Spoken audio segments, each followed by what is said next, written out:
क्या नाम आपका? मेरा नाम समीना कौसर है। क्या हुआ था आपके साथ? बस ने हिट किया था, बस एक्सीडेंट। कहाँ पे? पुंछ, कब? 2006 में। अच्छा, उसके बाद क्या ये संस्था आपको सहायता क्या कर रही हाँ है? जी, ये सहायता कर रहे हैं। 2006 में हम हर साल कैंप आते हैं, टांग लगवाई इन्होंने मेरी, स्टिक देते हैं मेरे। अच्छा,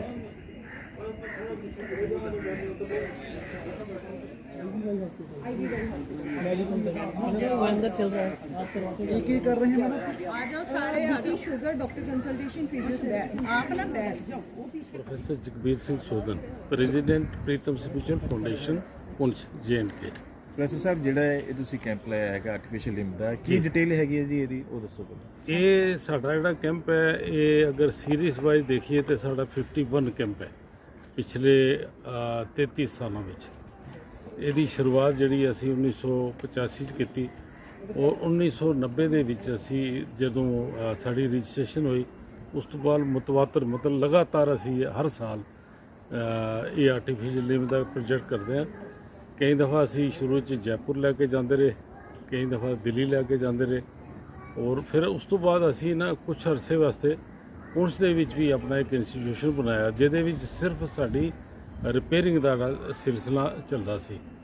ਤੋ ਇਹ ਜਿਹੜੀ 1915 ਦੇ ਵਿੱਚ ਸਾਡੀ ਸਿਲਵਰ ਜੁਬਲੀ ਬਣਾਈ ਗਈ, ਜਦੋਂ ਅਸੀਂ ਜੰਮੂ ਤੋਂ ਚੱਲ ਕੇ ਇਸੇ ਸਕੂਲ ਦੇ ਵਿੱਚ ਰੁਕੇ, ਕਿਉਂਕਿ ਜਗਜੀਤ ਕਾਲੋਂ, ਰਾਜਿੰਦਰ ਵੀਰ ਜੀ, ਰੰਧਾਵਾ ਸਾਹਿਬ, ਜੇ ਬਾਕੀ ਜਿਹੜੇ ਸਾਡੇ ਸਾਥੀ ਪ੍ਰਿਤਪਾਲ ਜੀ, ਜਸਬੀਰ ਕੌਰ ਜਾਂ ਬ੍ਰਿਗੇਡੀਅਰ ਗਰੇਵਾਲ ਸਾਹਿਬ, ਜਿਹੜੇ ਸਾਡੇ ਨਾਲ ਸੰਬੰਧਿਤ ਹਨ ਉਸ ਜ਼ਮਾਨੇ ਤੋਂ, ਕਿਉਂਕਿ ਇੱਕ ਅੱਛਾ ਕਾਜ ਸੀ ਔਰ ਇੱਕ ਬੜਾ ਜੈਨੂਇਨ ਕਾਜ ਸੀ। ਤੇ ਅਸੀਂ ਇੱਥੇ ਰੁਕ ਕੇ ਹਮੇਸ਼ਾ ਸਾਡਾ ਪੜਾਅ ਰਿਹਾ, ਜਿਸ ਤਰ੍ਹਾਂ ਇਸ ਦਫਾ ਰਿਹਾ ਜੀ। ਤੇ ਇਸ ਦਫਾ ਇਹ ਟੋਟਲ 30 ਬੱਚੇ, 30 ਬੱਚਿਆਂ ਵਿੱਚੋਂ 9 ਲੜਕੀਆਂ ਬਾਰਡਰ ਦੀਆਂ, ਔਰ ਇਹਦੇ ਵਿੱਚ ਡਿਸਟ੍ਰਿਕਟ ਪੁੰਛ, ਡਿਸਟ੍ਰਿਕਟ ਰਜੌਰੀ, ਡਿਸਟ੍ਰਿਕਟ ਡੋਡਾ ਔਰ ਜੰਮੂ ਦਾ ਇੱਕ ਬੱਚਾ ਸਾਡੇ ਨਾਲ ਆਇਆ ਹੈ।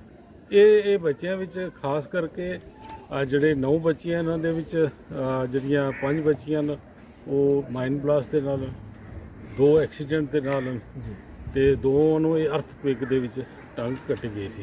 ਲੇਕਿਨ ਸਭ ਤੋਂ ਵੱਡੀ ਗੱਲ ਹੈ ਕਿ ਜਿੱਥੇ ਅਸੀਂ ਰੀਹੈਬਿਲਿਟੇਟ ਕਰਦੇ ਹਾਂ ਜਿਹੜੇ ਵਿਕਟਮਸ ਹਨ, ਚਾਹੇ ਉਹ ਮਿਲੀਟੈਂਸੀ ਜਿਹੜਾ ਹੈਵਕ ਰਿਹਾ ਪਿਛਲੇ ਕਈਆਂ ਸਾਲਾਂ ਤੋਂ ਅਜੇ ਵੀ ਚੱਲ ਰਿਹਾ, ਔਰ ਉਸ ਤੋਂ ਬਾਅਦ ਕਾਰਾਸ ਬਾਰਡਰ ਫਾਇਰਿੰਗ ਹੈ ਜਾਂ ਫਿਰ ਮਾਈਨਸ ਦਾ ਹੈ। ਮਾਈਨਸ ਦੇ ਵਿੱਚ ਲੇਆਊਟ ਜਿਹੜਾ ਹੈ ਉਹ ਕਈ ਦਫਾ ਜਿੱਥੇ ਐਂਟੀ ਪਰਸਨਲ ਮਾਈਨ ਹੈ ਉਹ ਬਾਰਿਸ਼ ਦੇ ਨਾਲ ਜਾਂ ਬਰਫ਼ ਦੇ ਨਾਲ ਥੱਲੇ ਆ ਜਾਂਦਾ, ਉਹ ਰੁੜ ਕੇ ਛੋਟਾ ਹੁੰਦਾ।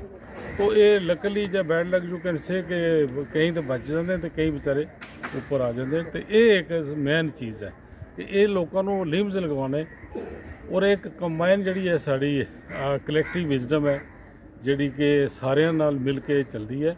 ਔਰ ਇਸ ਦੇ ਵਿੱਚ ਅਸੀਂ ਤਕਰੀਬਨ 12,000 ਤੋਂ ਜ਼ਿਆਦਾ ਲਿੰਬਸ ਲਗਵਾਏ ਨੇ। ਪੂਰਾ ਇੰਟਾਇਰ JNK ਅਸੀਂ ਇਸ ਨੂੰ ਅਸੀਂ ਲਿਆ, ਜਿਹਦੇ 'ਚ ਓੜੀ ਹੈ, ਬਾਰਾਮੂਲਾ, ਟੀਟਵਾਲ ਹੈ, ਤੰਗਧਾਰ ਦਾ ਇਲਾਕਾ ਹੈ, ਚੌਕੀ ਬਲ ਵਗੈਰਾ ਹੈ। ਫਿਰ ਇਸ ਪਾਸੇ ਚੰਗੜ ਦਾ ਇਲਾਕਾ ਹੈ ਜਿਹੜਾ ਨੌਸ਼ਹਿਰੇ ਡਿਸਟ੍ਰਿਕਟ ਵਿੱਚ ਹੈ, ਫਿਰ ਛਮਜੋੜੀਆਂ ਦਾ ਇਲਾਕਾ ਹੈ। ਤੋ ਕੁੱਲ ਮਿਲਾ ਕੇ ਡਿਸਟ੍ਰਿਕਟ ਪੁੰਛ ਦੀ ਹੀ ਸਿਰਫ 62% ਪਾਪੂਲੇਸ਼ਨ ਹੈ ਜਿਹੜੇ ਕਿ ਇਹ ਅੰਗਹੀਨ ਪੀਰੀਅਡ ਦੇ ਲੋਕ ਹਨ, 62%। ਇਹ ਪ੍ਰੋਫੈਸਰ ਇਹ ਤੁਸੀਂ ਇੰਨਾ ਵੈਲਫੇਅਰ ਦਾ ਕੰਮ ਕਰ ਰਹੇ ਹੋ, ਇਹਦੇ ਵਾਸਤੇ ਫਿਰ ਜਿਹੜੇ ਪੈਸਾ ਵਗੈਰਾ ਹੈਗਾ ਉਹ ਕਿੱਥੋਂ ਲੱਗਦਾ ਹੈ? ਪੈਸਾ ਇਸ ਜੋ ਸਾਡੀ ਫੰਡਿੰਗ ਹੈ ਉਹ ਸਾਰੀ ਡੋਨੇਸ਼ਨ ਹੈ, ਸਾਰੀ ਡੋਨੇਸ਼ਨ। ਮਤਲਬ ਸਾਡੇ ਕੋਲ ਅੱਜ ਤੱਕ ਇਤਨੇ 32-33 ਸਾਲਾਂ ਦੇ ਵਿੱਚ ਕੋਈ ਗਵਰਨਮੈਂਟ ਦੀ ਤਰਫੋਂ ਕਿਸੇ ਵੀ ਪ੍ਰੋਜੈਕਟ ਵਾਸਤੇ ਪੈਸਾ ਨਹੀਂ ਆਇਆ। ਹਾਂ, ਲੋਕਲ ਐਡਮਿਨਿਸਟ੍ਰੇਸ਼ਨ ਜਿਹੜੀ ਹੈ ਉਹ ਸਾਨੂੰ ਅਸਿਸਟ ਕਰਦੀ ਹੈ। ਜਿਸ ਤਰ੍ਹਾਂ ਜੰਮੂ ਆਇਆ, ਅਸੀਂ ਰੁਕੇ ਤੇ ਡਿਵੀਜ਼ਨ ਕਮਿਸ਼ਨ ਨੇ ਜੰਮੂ ਰੈੱਡ ਕਰਾਸ ਵੀ ਸਾਡਾ ਰਹਿਣ ਦਾ ਬੰਦੋਬਸਤ ਕੀਤਾ। ਸਾਡੇ DC ਪੁੰਛ ਜਿਹੜੇ ਹਨ ਉਹਨਾਂ ਨੇ ਸਾਡਾ ਸਹਿਯੋਗ ਦਿੱਤਾ, ਫਲੈਗ ਆਫ ਕੀਤਾ। ਉਸ ਤੋਂ ਇਲਾਵਾ ਰਸਤੇ ਵਿੱਚ ਕੋਈ ਪ੍ਰੋਬਲਮ ਹੋਏ ਜਾਂ ਸਿਵਲ ਇੰਤਜ਼ਾਮੀਆ ਵਿੱਚ ਖਾਸ ਕਰਕੇ RTO ਦੀ ਪਰਮਿਸ਼ਨ ਹੁੰਦੀ ਇੰਟਰ ਸਟੇਟ ਬੱਸ ਨੂੰ ਲੈ ਕੇ ਜਾਣ ਦੀ, ਤਾਂ ਇਹਨਾਂ ਚੀਜ਼ਾਂ ਵਿੱਚ ਇਹ ਪਹਿਲ ਕਰਦੇ ਨੇ। ਪੁੰਛ ਵਿੱਚ ਲੋਕੇਟਡ ਹੈ। 1984 ਵਿੱਚ ਮੈਂ ਪੁੰਛ ਏਰੀਏ ਵਿੱਚ ਮੇਰੀ ਪੋਸਟਿੰਗ ਸੀ, ਮੈਂ ਬਾਰਡਰ ਰੋਡ ਆਰਗੇਨਾਈਜੇਸ਼ਨ ਵਿੱਚ ਸੀ। ਲੋਕਲ ਰੋਡਸ ਅਸੀਂ ਕੰਸਟਰਕਸ਼ਨ ਕਰਦਾ ਸਾਡਾ ਡਿਪਾਰਟਮੈਂਟ, ਤੇ ਉੱਥੇ ਮੈਂ ਪ੍ਰੋਫੈਸਰ ਜਗਬੀਰ ਸਿੰਘ ਦੇ ਕੰਟੈਕਟ ਵਿੱਚ ਆਇਆ। ਮੈਂ ਉਸ ਸ਼ਖਸ ਦਾ ਨਾਮ ਜ਼ਰੂਰ ਲਵਾਂਗਾ ਜਿਹਦੇ ਥਰੂ ਮੈਂ ਕੰਟੈਕਟ ਵਿੱਚ ਆਇਆ। ਅੱਜ ਉਹ ਇਸ ਦੁਨੀਆ ਵਿੱਚ ਨਹੀਂ ਹੈ, ਅਨੂਪ ਸਿੰਘ ਸੰਧੂ। ਤੇ ਅਸੀਂ ਸੰਸਥਾ ਨਾਲ ਜਿਉਂ ਜੁੜੇ, ਅੱਗੋਂ ਫਿਰ ਜਿਸ ਤਰ੍ਹਾਂ ਕਾਰਜ ਅੱਗੇ ਵਧੇ, ਤੇ ਜਦੋਂ ਵੀ ਕੈਂਪ ਪੁੰਛ ਤੋਂ ਚੱਲਦਾ ਸੀ ਤੇ ਉਹਦਾ ਪੜਾਅ ਇੱਥੇ ਸਾਡੇ Sardar Hari Singh memorial educational trust ਦੀ ਇਹ ਸਰਜ਼ਮੀਨ ਜਿੱਥੇ ਅਸੀਂ ਖੜ੍ਹੇ ਹਾਂ, ਹਰ ਸਾਲ ਆਉਣ ਲੱਗਿਆਂ ਵੀ ਇੱਥੇ ਕੈਂਪ ਰੁਕਦਾ ਸੀ। ਤੇ ਦਿੱਲੀ ਤੋਂ ਵਾਪਸ ਜਾਣ ਲੱਗਿਆਂ ਵੀ ਰੁਕਦਾ ਸੀ ਤੇ ਇਸੇ ਤਰ੍ਹਾਂ ਸੈਲੀਬ੍ਰੇਸ਼ਨ ਹੁੰਦੀ ਸੀ। ਤੇ ਕਾਫੀ 2015 ਤੋਂ ਬਾਅਦ ਉੱਥੇ ਵਰਕਸ਼ਾਪ ਆਪਣੀ ਖੁੱਲ੍ਹ ਗਈ, ਇਸ ਕਰਕੇ ਇੱਕ ਮੋਬਾਈਲ ਕੈਂਪ ਜਿਹੜਾ ਸੀ ਵਿੱਚੋਂ ਗੈਪ ਪੈ ਗਿਆ ਤੇ ਹੁਣ 7 ਸਾਲ ਬਾਅਦ ਇਹ ਕੈਂਪ ਦੁਬਾਰਾ ਸਾਡੀ ਲੋਕੇਸ਼ਨ ਤੇ ਆਇਆ। ਸਾਨੂੰ ਬੜੀ ਖੁਸ਼ੀ ਹੈ ਤੇ ਅਸੀਂ ਸਾਰੇ ਰਲ ਮਿਲ ਕੇ ਉਹਨਾਂ ਲੋਕਾਂ ਦੀ ਸੇਵਾ ਕਰਦੇ ਹਾਂ ਜਿਹੜੇ ਵਿਕਟਮ ਹੋਏ ਨੇ ਮਿਲੀਟੈਂਸੀ ਦੇ ਤੇ ਸਾਡੇ ਭਰਾ ਨੇ ਦੂਰ ਦਰਾਡੇ ਏਰੀਏ 'ਚ ਰਹਿੰਦੇ ਨੇ। ਤੇ ਸਾਨੂੰ ਫਖਰ ਹੈ ਕਿ ਜਦੋਂ ਇੱਥੇ ਪੰਜਾਬ ਵਿੱਚ ਆਉਂਦੇ ਨੇ ਪੰਜਾਬੀਆਂ ਦੀ ਆਓ ਭਗਤ ਤੇ ਪ੍ਰਾਹੁਣਾਚਾਰੀ ਉਹ ਮਾਣਦੇ ਆ ਤੇ ਉਹਨਾਂ ਦਾ ਵੀ ਆਪਣਾ ਕਲਚਰਲ ਸੋਸ਼ਲ ਰਿਲੇਸ਼ਨ ਬਣਦੇ ਨੇ ਦੇਸ਼ ਦੇ ਬਾਕੀ ਹਿੱਸਿਆਂ ਨਾਲ ਤੇ ਦੇਸ਼ ਦੀ ਮੇਨ ਸਟਰੀਮ ਵਿੱਚ ਉਹਨਾਂ ਦੀ ਸੋਚ ਜਿਹੜੀ ਹੈ ਉਹ ਅੱਗੇ ਵੱਧਦੀ ਹੈ। ਇਹਨਾਂ ਜਿਹੜੇ ਲਾਚਾਰ ਜਾਂ ਗਰੀਬ ਲੋਕ ਹੈਗੇ ਨੇ, ਸਰਕਾਰ ਕੋਲੋਂ ਕੋਈ ਮਦਦ ਨਹੀਂ ਅਸੀਂ ਲੈਂਦੇ। ਸਾਡੀ ਆਪਣੇ ਕਾਫੀ ਵੱਡੀ ਆਰਗੇਨਾਈਜੇਸ਼ਨ ਹੈ, ਅਸੀਂ ਆਪੋ ਵਿੱਚ ਕੰਟਰੀਬਿਊਸ਼ਨ ਕਰਕੇ ਬਾਕੀ ਇੱਥੋਂ ਦਾ ਜਿਹੜਾ ਕੈਂਪ ਹੈ ਇਹ ਹਮੇਸ਼ਾ ਮਿਸਿਸ ਜਗਜੀਤ ਕੌਰ ਕਾਲੋਂ ਜਿਹੜੇ ਨੇ ਇਹ ਆਪਣੇ ਬਲਬੂਤੇ ਤੇ ਆਰਗੇਨਾਈਜ਼ ਕਰਦੇ ਨੇ। ਮੈਂ ਆਪਣੇ ਬਲਬੂਤੇ ਤੇ ਨਹੀਂ ਕਰਦੀ, ਪ੍ਰਭੂ ਦੇ ਨਾਮ ਦੇ ਕਰਦੀ ਹਾਂ। ਸੁਪਰੀਮ ਪਾਵਰ ਹੈ ਕੋਈ ਜਿਨ੍ਹਾਂ ਦੇ ਸਹਾਰੇ ਜੀ ਰਹੇ ਆ ਤੇ ਉਹੀ ਕਰਦੇ ਆ ਬਸ। ਅਕਾਲ ਪੁਰਖ ਕਹਿ ਲਓ, ਰਾਮ ਕਹਿ ਲਓ, ਅੱਲਾ ਕਹਿ ਲਓ, ਉਹੀ ਕਰਦੇ। ਮੈਨੂੰ ਕੁਝ ਨਹੀਂ ਪਤਾ, ਮੈਨੂੰ ਪਤਾ ਨਹੀਂ ਕਿੱਥੋਂ ਪ੍ਰੋਗਰਾਮ ਦਾ ਅਰੇਂਜਮੈਂਟ ਹੁੰਦਾ, ਉਹ ਖੁਦ ਹੀ ਕਰਦੇ ਬਸ। ਸਫੀਸ਼ੀਐਂਟ ਫॉर मी ਦਿਸ। ਤੇ ਅੱਗੇ ਵੀ ਇਹ ਵੈਲਫੇਅਰ ਜਾਰੀ ਰਹੇਗਾ ਜੀ? ਬਿਲਕੁਲ ਬਿਲकुल ਬਿਲਕੁਲ ਜਾਰੀ ਰਹੇਗਾ ਬੁਢਾਪੇ ਤੱਕ। ਜਿੰਨੀ ਜ਼ਿੰਦਗੀ ਹੈਗੀ ਆ ਪ੍ਰੀਤਮ ਸਪਿਰਿਚੁਅਲ ਫਾਊਂਡੇਸ਼ਨ ਨਾਲ ਜੰਮੂ ਨਾਲ ਜੁੜੀ ਰਵਾਂਗੀ ਔਰ ਜਗਵੀਰ ਭਾਜੀ ਹੁਣਾਂ ਦੀ ਬਸ ਦੇ ਨਾਲ ਇਹਨਾਂ ਦੀ ਸੇਵਾ 'ਚ ਰਹਾਂਗੀ ਹਮੇਸ਼ਾ ਹੀ, हमेशा इन्हों की सेवा च रहांगी। जो ये कहेंगे उस तरह ही काम करेंगे। मेरा नाम है मोहम्मद सफ़ीर। सफ़ीर जी, क्या हुआ क्या आपकी टांग में और बाजू में? मेरा नाम है मोहम्मद सफ़ीर। मैं हैंडर बालाकोट डब्बी में रहता हूँ, पुंछ डिस्ट्रिक्ट में। तो हमारा जब मुझे गोली लगी थी, मैं छोटा था, बिल्कुल 5-6 साल का था। तो 98 में लगी थी गोली। तो अपने डैडी के साथ में था, उधर अपने खेत में घास घूस कटाई करते रहते हैं ना। तो अचानक से फायरिंग शुरू हो गया। फायर शुरू होने से क्या हो गया कि वो वहाँ से भाग नहीं पाए, गोले गिर रही। तो पापा ने सोचा उन बच नहीं पाऊंगा। कितने साल के थे आप उस वक्त? यही 5-6 साल का था। कितनी गोली लगी थी? गोली मेरे को 7 गोली तो पेट में लग गया। अच्छा। टांग कटेगा, मेरा बाजू कटेगा। तो वहाँ से फिर सिविल तो कोई उठा नहीं पाता था, लेकिन अपनी इंडियन आर्मी जो है वो दौड़ के गई, तो उन्होंने वहाँ से उठाया जाके। तो मेरा फिर इलाज लोई कराया उन्होंने। 4-5 साल तो मेरा इलाज चला था। उन्होंने सोचा चलो ये बच पाए, क्योंकि मेरी 5 बहनें थी। अच्छा। मैं अकेला भाई हूँ। हाँ, तो अब तो उसके फिर बाद क्या जब क्या ठीक हेल्प की होगा, आपकी गवर्नमेंट ने? कोई हेल्प की? हेल्प ये है, चलो अभी मेरे को उधर अपना आर्मी स्कूल है, वहाँ उन्होंने रखाया। चलो तो पढ़ाई की वही आर्मी है मेरा देखभाल कर रही है अभी तक। अपनी आर्मी जो है इंडियन आर्मी, वही अपने यूनिट में रखा है, मतलब अभी जो गार्ड ड्यूटी। ब्रिगेडियर साहब ने आपको लिम्ब लगा के दिए? हाँ, ये जो लिम्ब लगाते हैं ये भी हमारे ये करते हैं प्रोफेसर जगबीर सिंह।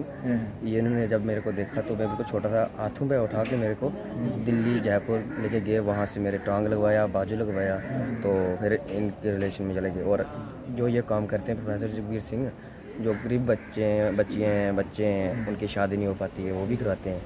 तो जिनको कोई संस्था नहीं है वो यही देते हैं। अभी फिर आपके काम करते हर जगह से ढूंढ के ये वहाँ से लाते हैं। ऐसे हादसे और भी होते होंगे वहाँ पे? बहुत है, बहुत से। आपके गांव में और भी कोई ऐसे हादसे होते हैं? हाँ, किसी के मैन लगा है, किसी को ये, लेकिन गोली बारी में मेरे को ये चोट लगी है। जो ये बहुत सब डैडी खत्म हो गया था मेरा उधर ही। कितनी की सीमा से दूर है आपका? पाकिस्तान से कितनी घर आपका? वहाँ से तो कम से कम ज़्यादा कुछ नहीं, तो 3-4 किलोमीटर दूर है। अच्छा। हाँ, नज़दीक गोली में चलती रहती हैं? चलता रहता है फायर। ये तो अभी 1 साल से ठीक है, एकदम बंद है। हाँ, अदरवाइज चल रहा है। और क्या, बाकी कहीं ऐसे हैं कि घर के ऊपर गिरेंगे 5-5, 6-6 आदमी भी ख़त्म हो जाते हैं। बड़ी मुश्किल है। कोई पता नहीं कब निकलने शुरू हो जाएगा। हाँ, अचानक से शुरू हो जाता है सब। लगता नहीं, मैं ये नहीं सोचता मेरा बाजू करेगा, टांग करेगा, हिम्मत नहीं। बढ़िया बात है। अभी मैंने गुड ड्राइवर, पैसेंजर ड्राइवर। अच्छा, हिम्मत और कुछ मैं नजर कम रहता था। क्या नाम आपका? हाँ, मेरा नाम जावेद सिद्दीकी। हाँ। मैं पुंछ का रहने वाला हूँ। अच्छा। पुंछ सिटी में रहता हूँ। मुझे तकरीबन आज से 20-25 साल पहले मेरा इलेक्ट्रिक शॉर्ट से मेरा एक्सीडेंट हो गया था। तो मैं बहुत ही परेशान हो गया था उस टाइम कि मेरी ज़िंदगी जो आगे वाली लाइफ है वो कैसे गुजरेगी। तो इतने में वहाँ पे मैं सबसे पहले तो मैं आर्मी का शुक्रगुजार करता हूँ जिन्होंने मुझे दोबारा ज़िंदगी दी है। मैं एक बार अपने सुसाइड के लिए जा रहा था। मेरी जो भी देखता था कहता था यार जवान है और इसकी लाइफ ख़त्म हो गई है, इसका हाथ कट गया, ये क्या करेगा। मैं जा रहा था कि रास्ते में तो मुझे आर्मी वाले जो रोवर पार्टी होती वो मुझे मिल गई। कैप्टन साहब थे, मुझे नाम याद नहीं आ रहा है इस वक्त। तो उन्होंने देखा जब मेरा हाथ ऐसे ही तो उन्होंने मुझे बुला लिया कि कहने लगे क्या हो गया। मैंने बताया उनको मेरा इलेक्ट्रिक शॉर्ट मेरा हो गया। तो उसके बाद आप कोई परेशान क्यों हो गए हो, क्या करते हो। मैं सब में रेडियो मैकेनिक भी हूँ, मोटर मैकेनिक भी हूँ, सब कुछ मैंने सभी काम सीखे हैं। तो फिर वो कहने लगे आप क्या है, आपने मतलब ऐसे परेशान नहीं हो, क्यों परेशान हो रही हो, ज़िंदगी से लड़ना सीखो। मैं सर ठीक है, क्या ठीक है खाक ठीक है, मेरे पास आओ। जब उन्होंने मुझे अपने पास बुलाया ऐसा ही हाथ उन्होंने उठाया, स्टेरिंग से मुझे दिखाया। फिर कहने मैं सर ठीक है। फिर बोले कि अगर ठीक है इधर आओ। फिर उन्होंने अपने पाँव ऊपर किया तो दिखा टांग भी पूरी लगी हुई है। कैप्टन थे वो, तो हमारे यहाँ पोस्ट है नज़दीक बॉर्डर के, तो उस पोस्ट पे वो कैप्टन उन्होंने मुझे बताया। उसके बाद मुझे हौसला हो गया। फिर उन्होंने मुझे एड्रेस दिया तो मैं जयपुर से मैंने पहला हाथ लगवाया। उसके बाद ये ट्रस्ट जो है हमारा प्रताप सिंह जी का ट्रस्ट है, इस ट्रस्ट के साथ में शामिल हो गया। इन्होंने 2-3 बार मुझे हाथ, आज मैं गाड़ी भी चलाता हूँ, सभी काम कर लेता हूँ, कोई मुझे नहीं, कोई प्रॉब्लम नहीं है। ठीक है। क्या नाम आपका? मेरा नाम शरीफा बेगम है। हाँ, क्या हुआ था आपके साथ? सर मेरे को ये माइल ब्लास्ट हुआ था, उसकी वजह से मेरी टांग काटी गई है। कब? ये सर 97 की बात है। छोटी उम्र में माइल लगा था मेरे को। उस समय हेल्प किसने की थी? सर ये प्रोफेसर साहब हैं ना पुंछ के, तो इन्हीं ने हमारे टांग वगैरह लगाते हैं, बुलाते हैं, कहीं भी टांग लगाने के लिए लेकर जाते हैं, फिर वापस वो हमारी हेल्प करते हैं बहुत ज़्यादा। तो माइंड ब्लास्ट हुई थी कहाँ से मैंने हुई थी? जी इंडिया वाली थी या पाकिस्तान की थी? सर पता नहीं है, ज़मीन हमारी ज़मीन में गिरा हुआ था। अच्छा। उसकी वजह से मेरा पैर काटे गया था। आपका नाम? नसीम अख्तर। क्या हुआ था आपके साथ? माइंड ब्लास्ट हुआ। क्या हुआ था माइंड ब्लास्ट में? पैर? पाँव कट गया, पाँव चला गया था ये। ये प्रीतम फाउंडेशन ने तो आपको फिर सहायता किसने की थी उस समय मौके पे? मौके पे सहायता किसने की थी? गाँव वालों ने की थी। गाँव वालों ने की। आपके साथ क्या हुआ था? एक्सीडेंट। कैसे? ऐसी सड़क पे जा रही थी, उधर से मेटाडोर आई, उसमें टक्कर लगाई पाँव पर। क्या हुआ फिर आपका? फिर इन जग्गी अंकल आए, ये ले गए हॉस्पिटल। उससे फिर बाद में हमें टांग दी, बहुत हेल्प। तो अभी आपकी सहायता इस संस्था की ओर से होती है?